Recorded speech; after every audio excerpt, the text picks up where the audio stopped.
forte é o nosso Deus. O pastor me deu essa incumbência, né, de dirigir esse estudo aqui. A gente sabe que estar na frente do trabalho de Deus é uma responsabilidade muito grande. Não é apenas estar aqui na frente, mas se trata também de a gente ter uma vida digna diante de Deus, não apenas na igreja, aonde quer que a gente esteja, nós temos que estar dando um testemunho, né, da palavra de Deus, porque Deus exige, né, do servo dele que seja criterioso, que ande de acordo com a vontade dele. E nós pensamos em que a gente ia falar, mas a isso me veio na mente falar sobre a cura, né? Os textos que nós lemos aqui já falam sobre, né, mostrando vários milagres, mas só falar, só de ler, nós já estamos, né, mostrando a palavra de Deus, mostrando o que é, o que Cristo fez, o que é o milagre, o que é a cura. Mas antes da gente entrar nesse texto mesmo, na mensagem, nós queremos mostrar um pouco, né, da realidade do nosso mundo de hoje, né? Será que o mundo realmente está querendo ser curado? Nós queremos a cura da verdade? E também um ponto muito importante que a gente busca, que a gente ouve aí, que a gente observa, é que todo mundo quer ser curado de alguma coisa, de uma forma ou de outra. Às vezes enfermidade física, às vezes enfermidade espiritual, né, conforme nós vimos no texto aqui, né, tem pessoas que foram curadas. Aqui nós lemos aqui, falou de física, né? É o leproso, o gago e surdo, né? Gago e surdo.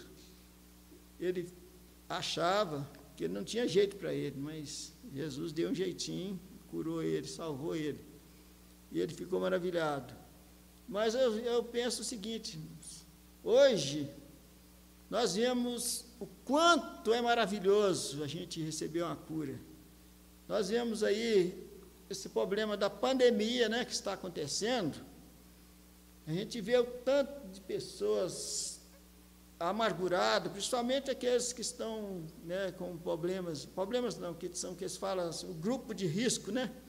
As pessoas ficam presas dentro de casa, doidas para sair, às vezes as avós, algumas mães querendo abraçar o filho, não pode, porque tem uma determinação lá do ministério, lá dos governos, dos governantes, que não pode aproximar, porque senão vai contaminar.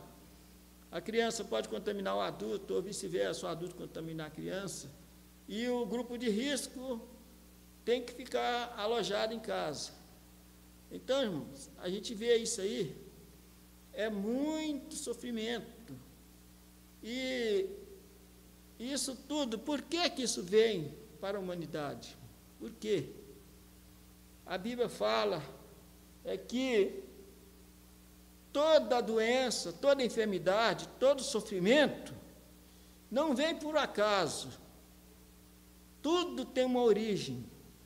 E essa origem, irmãos, é a origem do pecado, veio de lá dos nossos antepassados, nossos ancestrais, né, que a gente fala.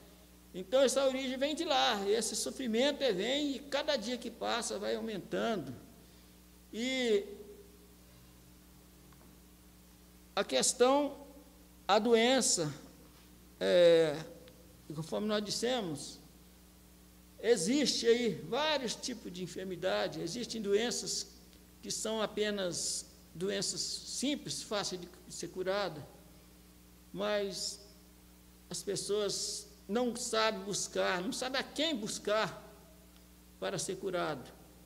E existem também doenças espirituais, e eu estava hoje imaginando, infelizmente, irmãos, a igreja, existem pessoas doentes dentro da igreja, inclusive o pastor, quando veio para aqui, ele falou muito sobre isso, que muitos estavam dentro da igreja e estão enfermos, espiritualmente. Às vezes não está nem dentro da igreja, são membros da igreja, mas estão fora da igreja. Por quê? São doentes espirituais. E um tipo de doença, irmãos, que eu estava analisando, não só hoje, mas eu sempre tento, às vezes até fugir, mas não tem como a gente fugir dela. É que tem prejudicado muito a igreja, a nossa igreja aqui, e todas as igrejas no mundo, que é a falta de perdão, falta de amor no coração. Às vezes a pessoa vem à igreja, né, está aqui, alegre, brincando, mas tem uma mágoa dentro do coração que não deixa a pessoa ser feliz. É uma doença, irmãos, isso é uma doença. Essa doença, ela tem cura. Isso que é mais importante, ela tem cura. Basta nós querer, sentir o desejo no coração e falar, não, eu quero me livrar dessa doença, eu quero ser livre. Mas muitas das vezes a gente não consegue fazer isso sozinho. Existe um inimigo por trás que tenta fazer com que aquela doença prolifere mais ainda, e que a gente sente mais ódio, cada dia mais ódio. Eu odeio aquela pessoa, eu não gosto de ver aquela fulano. Eu vou lá na igreja, mas eu não gosto de ver aquela fulano, ou aquele fulano e tal. Então, irmãos, o inimigo está ali, sempre fazendo com que aquela enfermidade acrescenta mais. Mas quando nós colocamos nas mãos de Deus, aquilo aplaca. E o melhor de tudo, é que quando nós deixamos Deus agir no nosso coração, e ele começa a agir, irmãos, a partir do momento quando você começa a abrir seu coração, começa a falar assim, eu vou perdoar esse fulano. Aí já é um sinal de Deus agindo no coração. E quando você abre o coração, você se sente melhor, e o princípio para isso que a Bíblia nos ensina, qual que é? Vocês sabem? A Bíblia ensina o seguinte: orai pelos que vos perseguem. Se alguém está te perseguindo, se alguém está te odiando, ou você está odiando alguém, quando parte de você é mais fácil ainda, é mais fácil. Então você, em vez de odiar a pessoa, em vez de desejar mal para ele, desejar morte, desejar sofrimento, você começa a pedir a Deus, Senhor, abençoa aquela pessoa.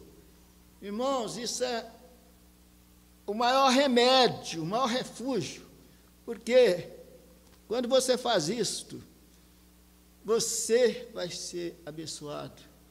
O remédio, ele faz efeito contrário. Isso é importante, irmãos. Quem não sabe disso, quem não tem coragem de perdoar, às vezes não tem coragem de chegar perto da pessoa, mas ajoelha diante de Deus e começa a orar. Fala, Senhor, eu quero perdoar, eu quero que o Senhor abençoe aquela pessoa que está me desejando mal, aquela pessoa que está me ofendendo. Irmãos, esse é o remédio que Cristo ensinou para nós. Só que muitas vezes a gente não tem coragem de usar esse remédio, porque às vezes é um remédio amargo, porque se fala que todo remédio bom, ele é amargo. Esse é um, porque você já imaginou você pedir a Deus para uma pessoa, para o seu maior inimigo? É difícil, mas não é impossível. Esse é uma das coisas que eu gostaria de compartilhar com os irmãos. Vamos pensar, para toda doença existe um remédio. Às vezes é difícil, mas existe. E Jesus é o médico que pode curar qualquer enfermidade. O nosso coração, às vezes, é o mais difícil. Você tirar um ódio de dentro do coração é difícil. Mas quando você coloca nas mãos de Jesus, pensa, Senhor, me ajuda, me dá força, você consegue. Você consegue, porque a palavra nos garante. Jesus nos garante essa vitória. Então, é isso que eu queria, de princípio, né, mostrar para os irmãos. A nossa breve meditação hoje fala exatamente sobre a cura. E a cura tem vários tipos de cura, vários tipos de enfermidade.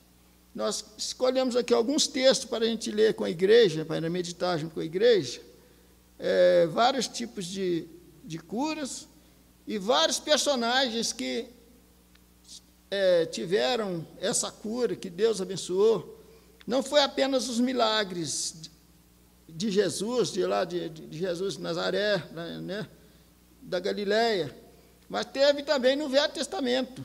Nós temos pessoas no Velho Testamento que desfrutaram dessa bênção de Deus e estavam em situações difíceis e buscaram o Senhor e Deus ouviu as suas orações. E pessoas que a gente, às vezes, né, pensa o seguinte, que não era para ter acontecido aquilo com eles, mas aconteceu. E tudo tem uma origem, toda doença, toda enfermidade tem uma origem. E se a gente não buscar a cura, que às vezes a cura não conseguimos curar física, às vezes tem que ser um milagre, conforme aconteceu. Mas quando nós buscamos e também colocamos na mão do Senhor, a vontade dele acontece. E Jesus quer para o seu povo o melhor. Nós somos o povo do Senhor, o povo de Cristo. Nós cristãos não apenas temos que crer nessa palavra, como temos que mostrar para os outros que não conhecem, que não crê. Eu vejo, irmãos, tanto a gente que mexe no comércio, a gente vê o tanto que o povo é incrédulo, o pessoal não tem conhecimento de nada, ninguém busca, ninguém sabe. Se você fala da Bíblia, ele só às vezes fala da Bíblia assim, conhece, você é crente, você é católico, você é isso, aquilo. Mas quando você fala dentro da Bíblia, ninguém não sabe nada, é cego. A Bíblia de Jesus fala, é cego espiritualmente. Apesar da pouca sabedoria que a gente tem, mas a gente conhece, né, perto desses incrédulos aí, a gente é doutor, entendeu? Então, um amigo meu mesmo, graças a Deus, eu tive a oportunidade de doar uma Bíblia para ele. Um moço até inteligente, né, comerciante. Comerciante não, ele é, como é que fala? Trabalho autônomo, né? Profissional autônomo. Então, ele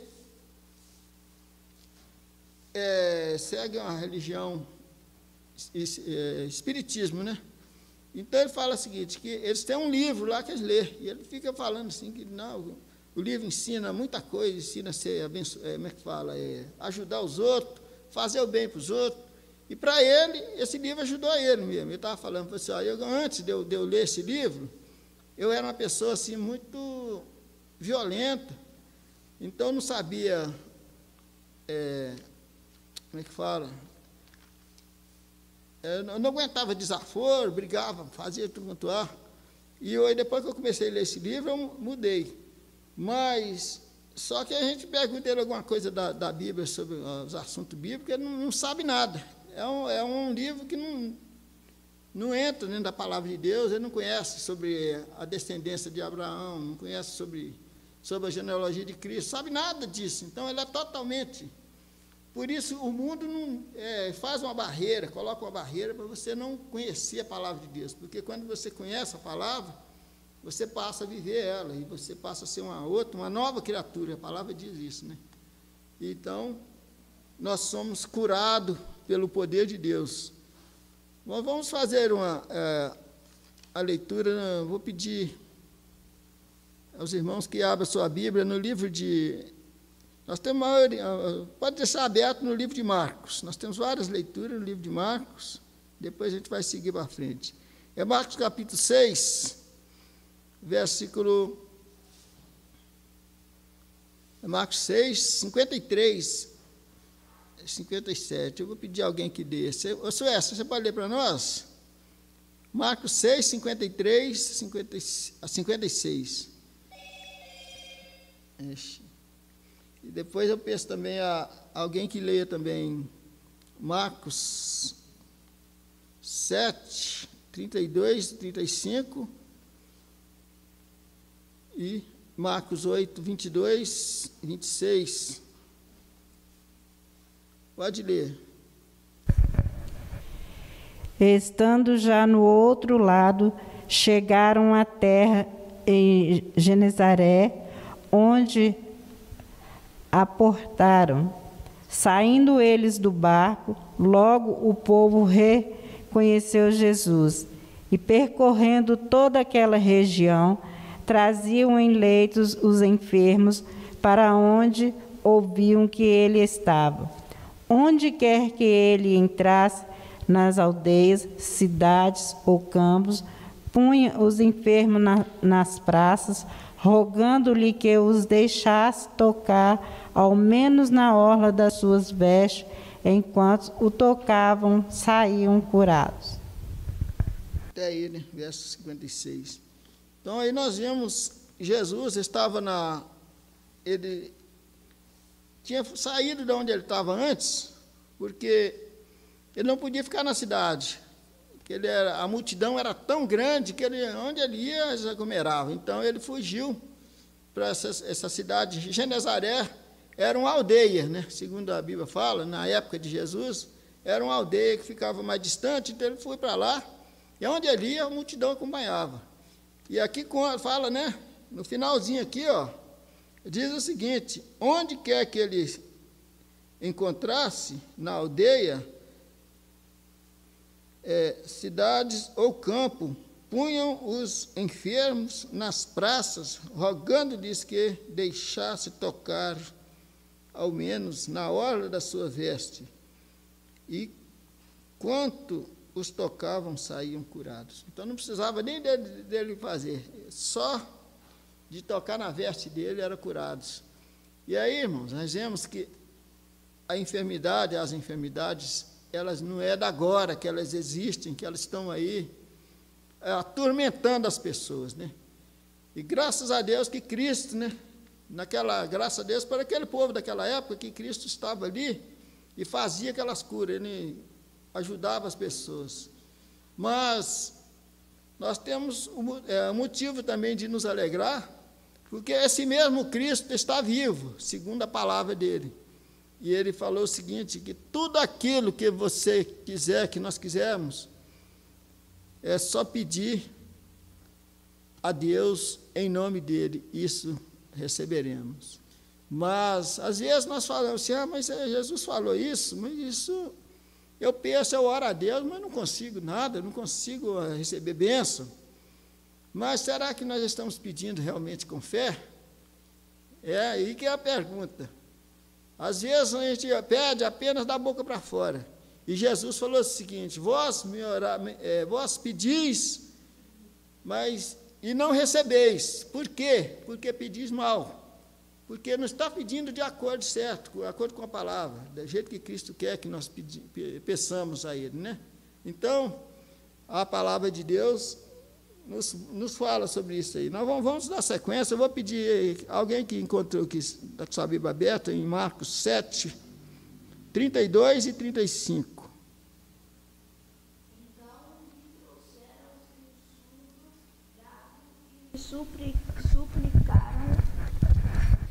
E lhe suplicaram que impusesse as mãos sobre ele. Abriram-se-lhe os ouvidos e logo se lhe soltou o empecilho da língua e falava desembaraçadamente. Esse era o texto que nós já nos lemos ali, né, antes. Estava no outro texto, mas tudo bem. Foi aquele texto do gago, né? Vamos passar para frente, então eu vou dando sequência. Marcos 2, de 1 a 12. 1 e 12. Voltando.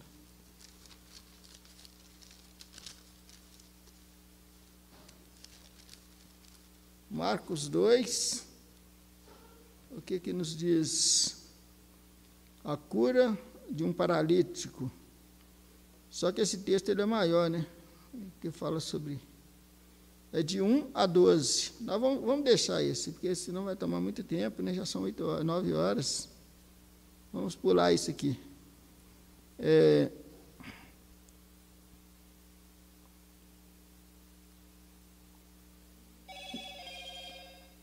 Vamos ver Mateus, capítulo 10. Jesus responde aos fariseus. Mateus 12, versículo 10. Vamos ver o que diz. Alguém quer ler aí para nós? Pode ler, quem estiver encontrado.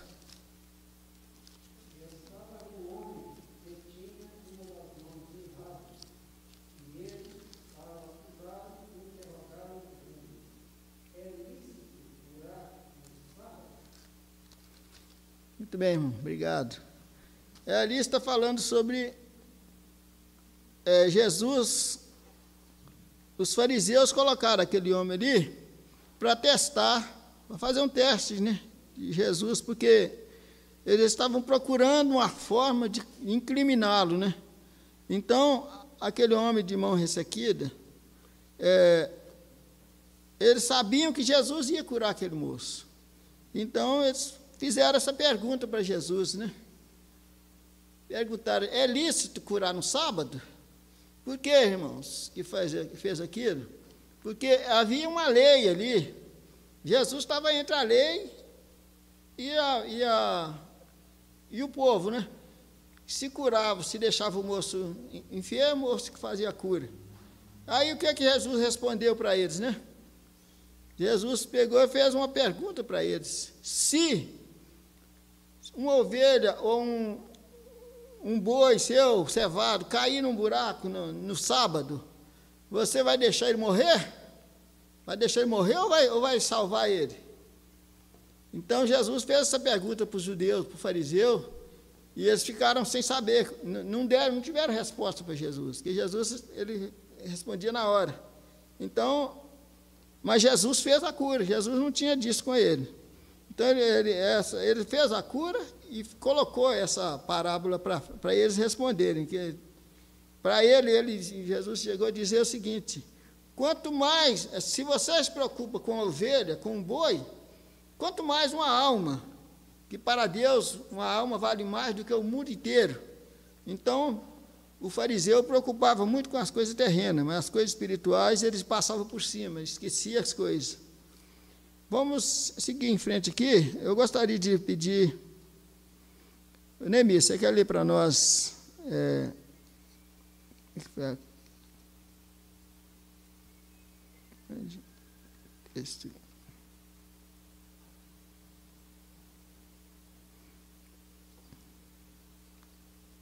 Eclesiastes 3:3. Eclesiastes 3, capítulo 3.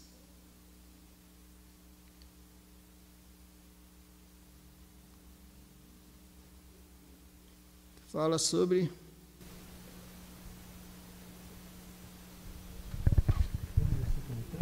Eclesiastes 3:3. Tempo de chorar e tempo de rir, tempo de prantear e tempo de saltar de alegria. Não, mas tem. Lê mais, gente. Tempo de curar. Lê mais o 4. Tempo de chorar e tempo de rir, tempo de prantear e tempo de saltar de alegria. Tempo de curar. Deixa eu ver aqui. Ah, não, eu que li errado. Eu li o versículo 4. Ah, seria o 4. Tá, vou ler o versículo 3. Tempo de matar e tempo de curar, tempo de derrubar e tempo de edificar. Isso, então você estava lendo. Tempo que é isso aqui, gente, já está no Velho Testamento, né? Foi quando, como é que fala, o sábio Salomão escreveu lá: há tempo para tudo debaixo da terra. Tempo de nascer, tempo de viver, tempo de morrer. E aí ele colocou isso aqui também: tempo de curar e tempo de... Como é que é? Lê de novo aí: tempo de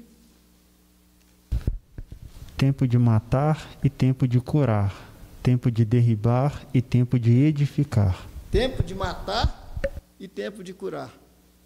Tempo de derrubar e tempo de construir, de destruir, de derrubar. Então, há tempo para tudo. Deus tem seu tempo determinado. A Bíblia fala sobre isso. Existe sobre a terra um tempo determinado para tudo. Até para nós estarmos aqui hoje, né? É porque Deus permitiu que nós estivéssemos aqui. É tempo de estar na casa do Senhor. Muitos, às vezes, têm dificuldade, uns por enfermidade, outros por outros motivos, trabalho, tem muitas coisas. Mas muitas às vezes não vem por, né, não sabemos por quê. Mas nós temos que fazer o possível para estar na presença de Deus enquanto nós estamos vivos, enquanto nós temos saúde. Porque a Bíblia está falando aqui, esse tempo não vai durar a vida inteira, não, e vai passar. Esse tempo vai passar. Eu conheço muitas pessoas que gostariam de estar na casa do Senhor hoje, gostaria de estar aqui, tinha toda a vontade, mas não vem porque não tem condição, não tem saúde, não tem, né, motivos, às vezes, que realmente os impedem de estar aqui. Mas muitos têm condição, têm saúde, têm força, mas não quer levar a sério, né? Não, acha que não há necessidade. Mas nós temos que pensar nisso, irmãos. Nós vamos falar também aqui sobre uma passagem que eu tenho aqui, sobre Jeremias, né? Jeremias clama ao Senhor. Isso está em Jeremias 17, 13 e 14. Jeremias 17, 13 e 14. Quem puder, quiser ler, pode ler para nós. Onde Jeremias está clamando. O Jeremias na Bíblia, irmãos, ele tem até um... O pessoal fala que Jeremias é o profeta chorão. Ele clama muito, ele está sempre buscando a Deus, sempre chorando. E ele chora não só por ele, mas ele chora também pelos outros, né? Porque ele via o povo sofrendo, ele queria que o povo obedecesse a palavra, que o povo tomasse atitude, mas o povo, muitos não davam ouvido, não davam crédito, principalmente o rei. Pode ler, quem encontrou, por favor.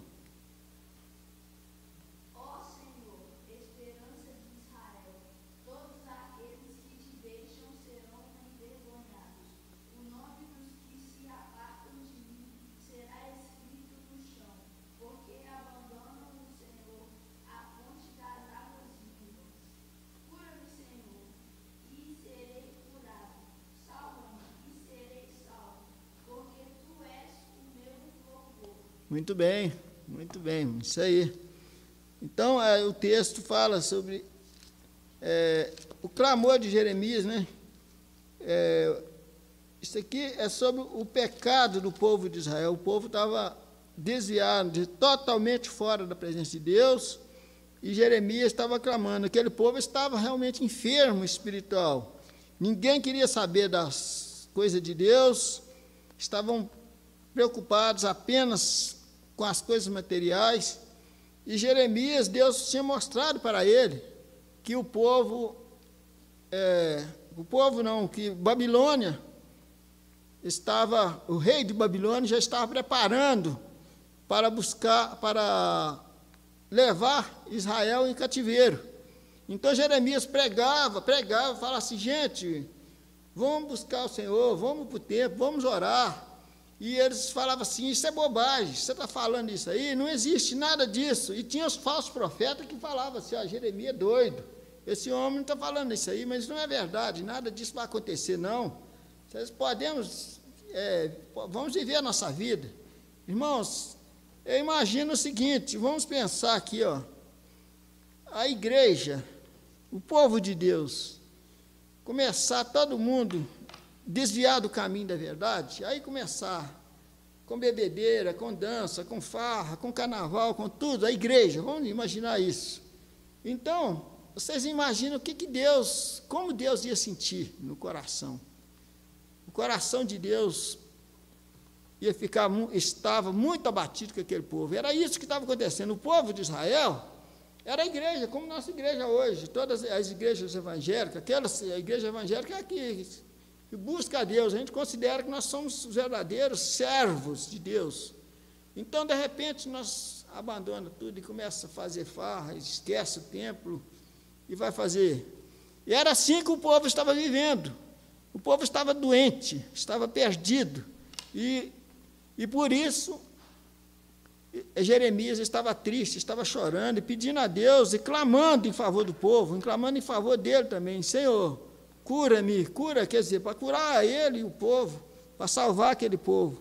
Mas o povo não obedeceu a palavra de Deus. E ele falou o seguinte: se vocês mudarem, tomar atitude, buscar o Senhor, nós vamos ser livres do cativeiro. Não teve jeito. Enquanto não aconteceu, o povo não entendeu a palavra. E aí, naquele acontecimento, muitos morreram, muitos foram presos, foram açoitados, e o sofrimento bateu ali. Foi 70 anos de cativeiro, foi 70 anos de sofrimento, porque desobedeceu a palavra de Deus. Ainda continuando aqui, deixa eu ver o que nós temos para mostrar aqui.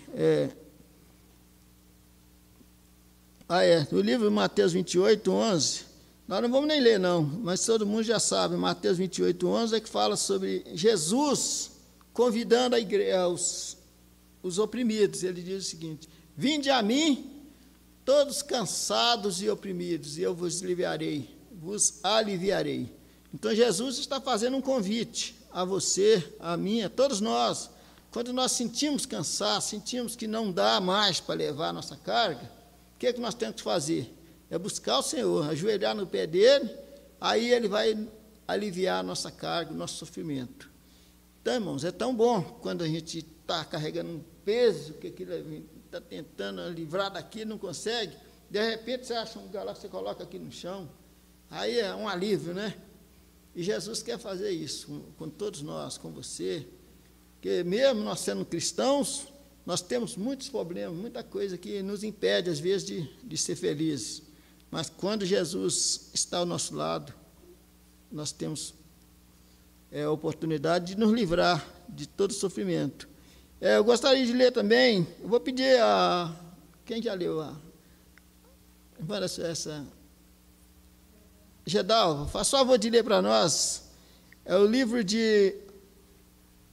Como é que fala? É Números, capítulo 12, versículo 13, que vai falar sobre a cura de Miriam.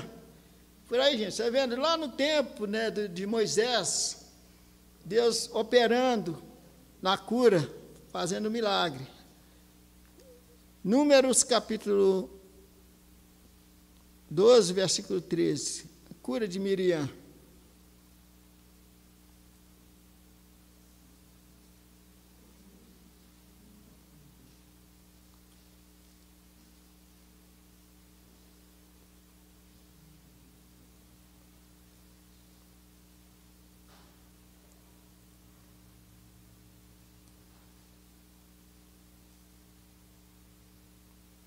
Encontrou? Hein? Encontrou aí? Número 12. Capítulo 12, verso 13. Moisés clamou ao Senhor, dizendo: ó Deus, rogo-te que a cures. Entendeu? Então, irmãos, essa passagem aí é uma passagem pequena, mas eu vou só fazer uma explanaçãozinha rápida aqui, que por que Miriam adoeceu? Ela adoeceu de lepra, irmãos. Por que, aliás, qual era a doença dela? Ela adoeceu de lepra, porque Miriam, ela se revoltou contra Moisés, porque ela achava que ela tinha direito também, que Moisés era escolhido de Deus para fazer a obra, para tirar o povo do Egito. Mas Miriam falou assim: mas por que Moisés não é melhor do que nós, não? E ela era mais velha do que Moisés, então ela achou que ela tinha direitos.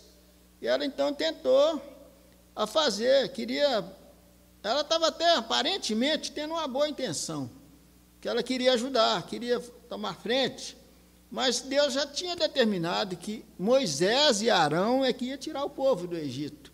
E aí ela insistiu e ela foi tomada de lepra. Ela estava conspirando contra Moisés, ela e o irmão dela, Arão, o próprio Arão. Então Deus colocou lepra nela.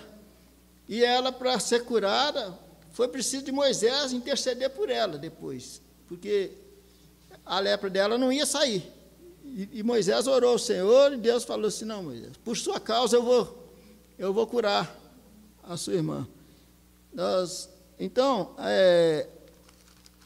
deixa eu só, para completar o que eu estou falando aqui, né? Vamos ler um pouquinho mais aqui.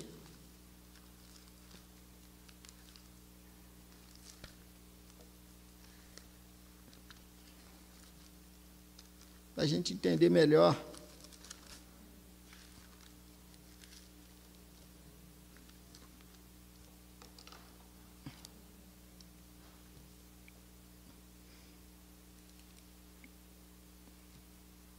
Moisés, 10, 11. Aqui diz o seguinte: Moisés acha pesado o seu cargo. Né? Isso aqui já está mostrando que Moisés já estava tendo dificuldade. Mas o texto que ela leu foi Números 12, né? 12, versículo 11. Hein? 12, 13. Ora, não seja ela como aborto, e saindo. Pois é, estou olhando aqui. Moisés clamou ao Senhor, dizendo: ó Deus, rogo-te que cures. Respondeu o Senhor a Moisés: se seu pai lhe lhe cuspira no rosto, não seria envergonhada por 7 dias? Seja detida 7 dias fora do arraial e depois recolhida. Assim Miriam foi detida fora do arraial por 7 dias, e o povo não partiu enquanto Miriam não foi recolhida. Porém, depois o povo partiu de Azarote e o acampou no deserto de Pará. Então, aqui está falando assim, de que para Deus aquilo ali foi uma afronta, né? Ela querer passar na frente, quer dizer, tipo, como eles dizem aí, passando o carro na frente dos bois. Deus falou com Moisés e ela desobedeceu, foi castigada. Ela foi curada, sim, mas ela sofreu a consequência do pecado, do erro dela, da falha dela. Então é isso, irmão. Eu gostaria de deixar esse texto aqui. E para encerrar hoje, né, nosso estudo, eu quero deixar também uma outra palavra aqui de Ezequias, né? Outro exemplo, né, que a Bíblia nos mostra aqui. A cura de Ezequias está no texto de 2 Reis, capítulo 20, a cura do rei Ezequias. 2 Reis 20. Se alguém quiser encontrar primeiro do que eu, quiser ler, pode ler. 2 Reis, capítulo 20. Nós estamos já partindo para o nosso encerramento, né, porque está muito prolongado. Eu falei 2 Reis 20, versículo 5. Eu vou ler. Volta e dize a Ezequias, príncipe do meu povo, assim diz o Senhor, o Deus de Davi, seu pai: ouvi a tua oração e vi as tuas lágrimas, eis que eu te curarei ao 3º dia e subirás à casa do Senhor. Então, aqui está mostrando, né, que quando nós buscamos o Senhor de coração, Ele nos ouve. Nos ouve porque Deus não mente. A palavra dele não volta atrás, a palavra dele é fiel. A Bíblia diz o seguinte: o homem, ou seja, Deus promete, Deus faz uma aliança com o homem rompe a sua aliança, mas Deus continua fiel na sua aliança, na sua promessa. Deus cumpre aquilo que Ele diz, que Ele fala, que Ele promete. Nós é que, às vezes, quase sempre, nós falhamos, quase sempre. Mas quando nós colocamos a nossa vida nas mãos de Deus, as coisas mudam, as coisas acontecem. E então a gente tem exemplos, né? Vários exemplos. Que a Bíblia, hoje eu até li também um texto, que é texto de Deuteronômio, né? Não sei se todos já leram. Então, até um colega meu lá da loja, lá, vizinho nosso lá, que ele sempre fala com a gente assim, às vezes quando você faz alguma coisa boa para ele fala assim, que Deuteronômio cumpra na sua vida. Deuteronômio 28, ele fala assim, que Deuteronômio 28 cumpra na sua vida. Então, irmão, o capítulo 28 de Deuteronômio, não sei se vocês já leram todo ele, são 20, parece que são 30 e poucos versículos. A gente pode até olhar, conferir aqui. Deuteronômio, capítulo 28, quantos versículos tem? Eu sei que parece que é 30 ou 30 e poucos versículos. Mas ele fala só de bênção, só coisas maravilhosas. Deuteronômio 28, vamos confirmar aqui. Aqui, ó. São quantos?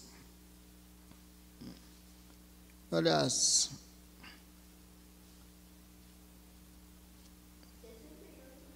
68. Pois é, mas são aqui, ó, que fala das bênçãos decorrentes da obediência. São 14 versículos, é isso? É isso que eu queria dizer. Então você tem 14 versículos que falam só de bênção, só coisa maravilhosa, que pode vir sobre você, sobre nós, quando nós obedecemos a palavra de Deus. 14. Mas olha depois de o que acontece para frente aqui. São 60 aí, 60, hein? 68, é isso aí, entendeu? Então são, completando 68 versículos. Tirando esses 14, o resto são, tudo maldição. Vocês notaram aqui? O castigo da desobediência. Por isso que quando a pessoa desobedece a Deus, é muito sofrimento que vem sobre a pessoa, é muita coisa. Vocês olham aqui, olha, você tira os 14, depois o resto é tudo maldição, tudo.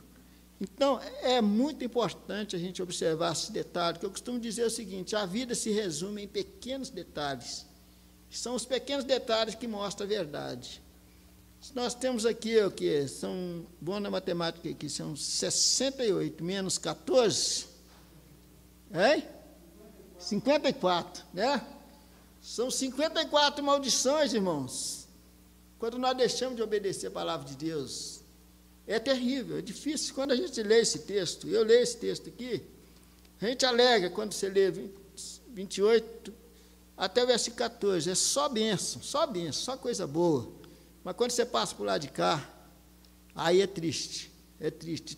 E a Bíblia diz o seguinte, todos esses castigos podem vir sobre você, se você não obedecer. Mas aqui está falando sobre uma aliança, quando você faz um pacto com Deus. E aí, então, você quer ser abençoado, você vai obedecer a palavra. E a palavra não é só esse Deuteronômio 28, não, é toda a palavra de Deus. Mas quando você obedece, Deus sabe, Deus conhece o coração, Deus conhece o nosso desejo. Quando você está... Porque ninguém cumpriu a palavra completa. Somente Jesus, nem Abraão, com toda a sua fé, com tudo, ele conseguiu cumprir. Mas Jesus veio para cumprir a palavra de Deus, e ele cumpriu muito bem, Deus o abençoou. Mas quando nós estamos prontos para fazer a vontade de Deus, mesmo na nossa fraqueza, na nossa imperfeição, que somos imperfeitos, mas Deus reconhece, e Deus nos abençoa. Então, essa é a palavra de Deus. Que Deus possa completar no coração de cada irmão aqui, essa mensagem simples, né? Esses textos, se alguém quiser ler em casa, né? É bom acompanhar esses textos, porque a palavra de Deus ela é pura, e ela nos guia no caminho da verdade. Que Deus abençoe a todos. Amém? Vamos orar, então.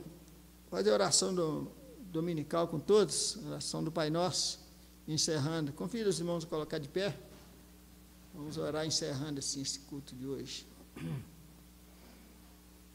Pai nosso que estás no céu, santificado seja o teu nome. Venha o teu reino, seja feita a tua vontade, assim na terra como nos céus.